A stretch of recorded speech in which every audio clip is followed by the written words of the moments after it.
नमस्कार दोस्तों, नमस्कार साथियों। मैं गोविंद मालविया आपका स्वागत करता हूं।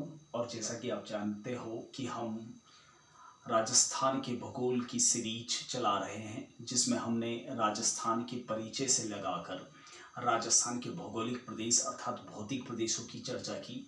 और वीडियो सीरीज के अंदर हमने राजस्थान की नदी अपवाह तंत्रों के बारे में भी काफ़ी बारीकी से पढ़ा, जो राजस्थान के हर कंपटीशन एग्ज़ाम के लिहाज से काफ़ी महत्वपूर्ण है। आज हम राजस्थान की प्रमुख परियोजनाओं के बारे में चर्चा करेंगे और मैं आपको बता दूं, इन परियोजनाओं से संबंधित एग्ज़ाम में निश्चित तौर पर सवाल आता रहता है। ठीक है, ये बोर्ड पे पढ़ा हुआ मैटर आपके लिए बहुत ही महत्वपूर्ण है, इसलिए इत्मीनान के साथ, ध्यान के साथ आप इसे सुनिएगा। आपके लिए काफ़ी महत्वपूर्ण वाला टॉपिक है। देखिए, राजस्थान में अगर परियोजनाओं की चर्चा करें तो परियोजनाओं में बहुत सारी परियोजनाएं सम्मिलित हैं। उन परियोजनाओं को अलग अलग नामों से जाना जाता है, जैसा कि आपके बोर्ड के सामने है बहुउद्देशीय परियोजना, जिनके उद्देश्य बहुत सारे होते हैं, यानी सिंचाई भी होता है, मछली पालन भी होता है, इसके अलावा बाढ़ को रोकथाम करने के लिए भी होता है, बिजली उत्पादन भी होता है। ठीक है, सिंचाई कार्य भी होता है। उन्हें कहा जाता है बहुउद्देशीय परियोजना, यानी उसके उद्देश्य शब्द से ही पता चलता है, बहुत सारे होते हैं, इसलिए उसको बहुउद्देशीय परियोजना नाम से जाना जाता है। कुछ परियोजनाएं होती हैं जो सिर्फ सिंचाई तक सीमित रहती हैं, इसलिए उनको सिंचाई परियोजना कहते हैं। इस सिंचाई परियोजना के अंदर 3 तरह की परियोजनाएं आती हैं। वृहद परियोजना यानी बड़ी परियोजना, मध्यम परियोजना यानी बीच वाली परियोजना, और लघु परियोजना यानी छोटी परियोजना। तो हम उनका अलग अलग अध्ययन करेंगे। और तीसरा प्रकार होता है पेयजल परियोजना, जो सिर्फ पीने के पानी के उद्देश्य से बनाई जाती है, उन्हें पेयजल परियोजना नाम से जानते हैं। ठीक है, देखिए, राजस्थान में अगर बहुउद्देशीय परियोजना की अगर मैं चर्चा करूं तो उनमें सबसे प्रमुख है चंबल परियोजना, उसके बाद में माही परियोजना, उसके बाद में भाखड़ा नांगल परियोजना, उसके बाद में व्यास परियोजना। यह राजस्थान में बहुउद्देशीय परियोजना है और राजस्थान के लिए नहीं, यह पड़ोसी राज्यों के लिहाज से भी काफ़ी महत्वपूर्ण है। इसलिए इस बहुउद्देशीय परियोजना में एक राज्य सम्मिलित नहीं होता, पड़ोसी और भी राज्य सम्मिलित होते हैं। मैं बारी बारी से अलग अलग वीडियो में इनके बारे में चर्चा करूंगा। नेक्स्ट बात करें सिंचाई परियोजनाओं की, तो सिंचाई परियोजनाओं के अंतर्गत सबसे प्रमुख गंग नहर परियोजना, उसके बाद में इंदिरा गांधी नहर परियोजना, ये तो विश्व प्रसिद्ध है, आप जानते ही हो।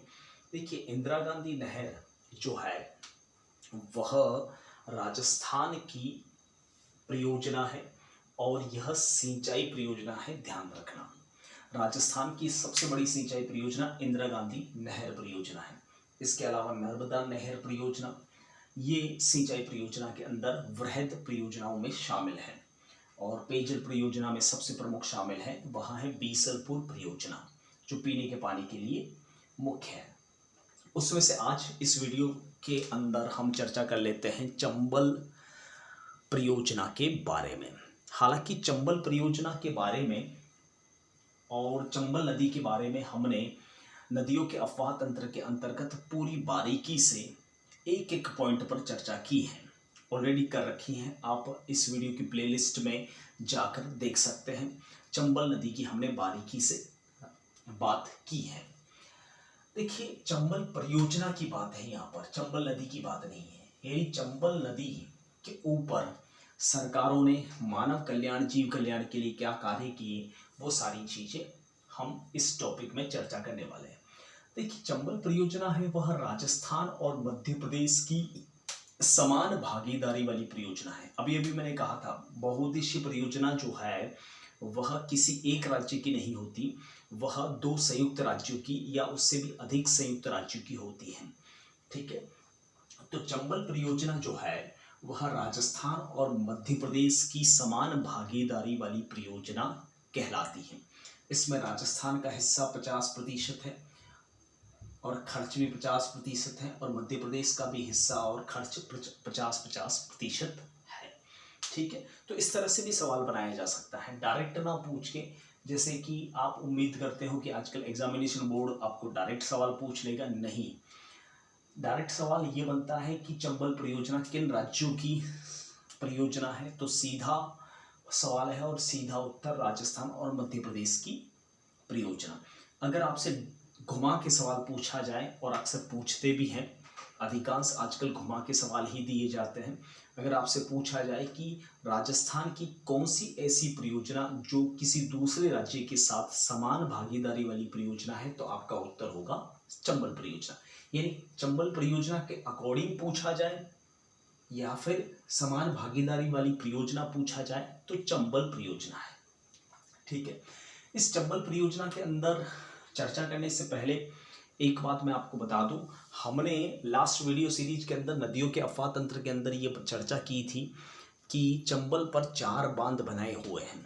तो ये चारों बांध जो हैं वह किसी एक समय पर नहीं बने, अलग अलग समय पर बने हैं। ठीक है, तो 3 चरणों में चंबल परियोजना अपने अस्तित्व में आई थी। पहला चरण है जो 1959 को हुआ था, इस चरण में इस परियोजना के अंतर्गत 2 बांधों का निर्माण किया गया। 2 बांध आपके सामने हैं। एक है गांधी सागर जो कि मंदसौर मध्य प्रदेश में है, और यह गांधी सागर बांध मैंने बताया था नदियों के अफवाह तंत्र के अंदर चंबल नदी के बारे में जब चर्चा की थी, भानपुरा और मानपुरा के पठारों के मध्य यह बांध बना हुआ है। यह चंबल परियोजना का सबसे बड़ा बांध है, या फिर यूं कहें कि चंबल नदी का सबसे बड़ा बांध कौन सा है, तो गांधी सागर बांध है, जो कि मध्य प्रदेश मंदसौर जिले के अंतर्गत मौजूद है।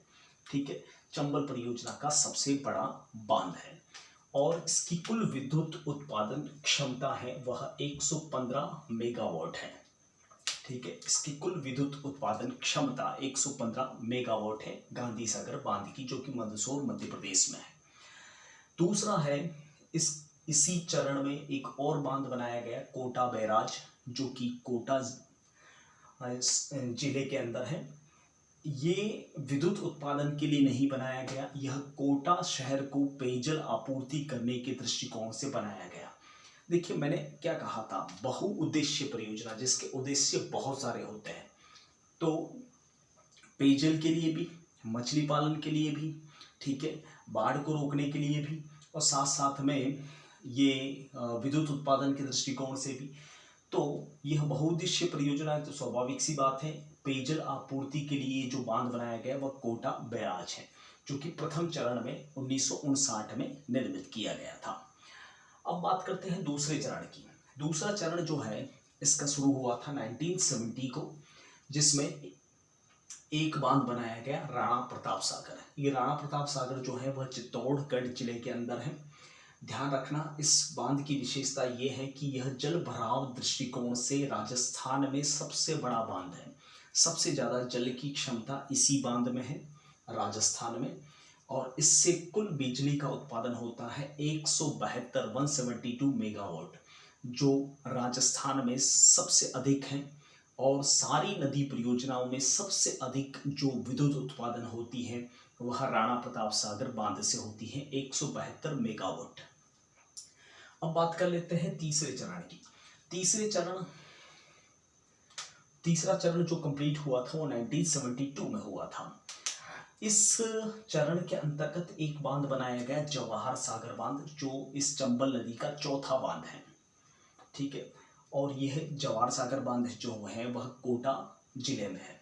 इसकी कुल विद्युत उत्पादन क्षमता है वह 99 मेगावाट है, जो सबसे कम है। सबसे ज़्यादा विद्युत उत्पादन क्षमता वाला बांध राणा प्रताप सागर, सेकेंड नंबर पे गांधी सागर।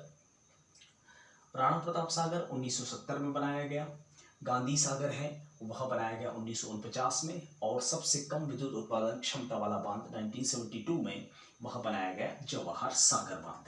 ठीक है, अब ओवरऑल बात करें चंबल परियोजना में विद्युत उत्पादन की, तो बता दूं मैं आपको, विद्युत उत्पादन में ओवरऑल चंबल परियोजना के अंतर्गत कुल विद्युत उत्पादन क्षमता है 386 मेगावाट, 386 मेगावाट इसकी कुल उत्पादन क्षमता है। ठीक है, और चूंकि मैंने बताया था यह राजस्थान और मध्य प्रदेश की संयुक्त भागीदारी वाली बहुउद्देश्यीय परियोजना है, तो स्वाभाविक सी बात है हिस्सा 50-50% है, यानी बिजली का जो हक है 386 मेगावाट कुल उत्पादन क्षमता है इन तीनों बांधों की, यानी राणा प्रताप सागर, गांधी सागर और जवाहर सागर। कोटा बैराज तो सिर्फ पेयजल के लिए है, ठीक है। तो कुल इसकी उत्पादन क्षमता है बिजली की वह है 386 मेगावाट, जिसमें से राजस्थान का हिस्सा 193 है, स्वाभाविक सी बात 50%, और मध्य प्रदेश का हिस्सा भी 193 मेगावाट है, ठीक है।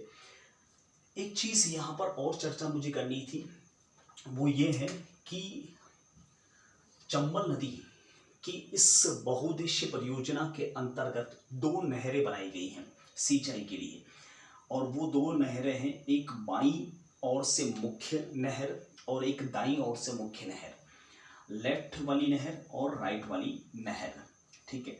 बाईं मुख्य नहर जो है वह कोटा और बूंदी को सिंचाई आपूर्ति करवाती है, और दाईं मुख्य नहर है वह कोटा और 12 जिले को सिंचाई हेतु जल उपलब्ध करवाती हैं।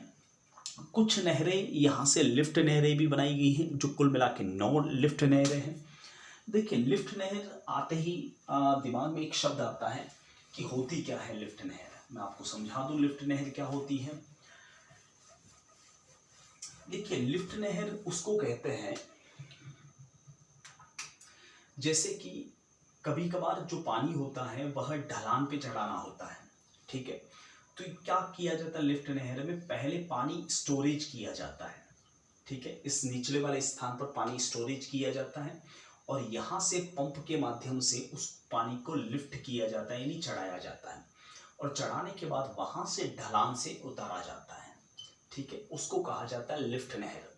तो चंबल नदी की इस बहुउद्देशीय परियोजना के अंदर कुल 9 लिफ्ट नहरें बनाई गई हैं, और सर्वाधिक लिफ्ट नहरें जो है वह 12 जिले में है। सवाल बन सकता है, सर्वाधिक लिफ्ट नहरें जो हैं वह 12 जिले में हैं, और उसमें से एक लिफ्ट नहर है दीगोद लिफ्ट नहर जो कि कोटा में है, एक है जालीपुरा जो कि कोटा में है, इसके अलावा अंता लिफ्ट नहर जो कि 12 में है, अंता माइनर लिफ्ट नहर ये भी 12 में है, सौरखंड लिफ्ट नहर ये भी 12 में है, कचारी लिफ्ट नहर ये भी 12 में है, पचेल लिफ्ट नहर ये भी 12 में है, और गणेशगंज लिफ्ट नहर ये भी 12 में है, और इंदिरा लिफ्ट नहर जो है वह करौली और सवाई माधोपुर दोनों के अंतर्गत मौजूद है।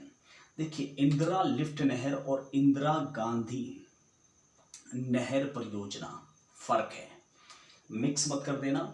इंदिरा गांधी लिफ्ट नहर चंबल नदी पर है और इंदिरा गांधी नहर अलग से है, ठीक है। एक अभी सबसे महत्वपूर्ण मुद्दा, अभी हाल ही में इसी चंबल नदी से भीलवाड़ा को पेयजल उपलब्ध करवाया जाएगा, ठीक है। तो ये नया फैक्ट है, आप इसे भी अपने नोट में शामिल कर सकते हैं। जो मैं वीडियो सीरीज चला रहा हूँ होपफुली आप सब नोट कर रहे होंगे उसको, और काफ़ी महत्वपूर्ण सीरीज है आपके कंपटीशन के लिहाज से, तो बने रहिएगा इस सीरीज के साथ। फिलहाल मैं आपसे विदा लूँगा। जय हिंद, वंदे मातरम, थैंक यू।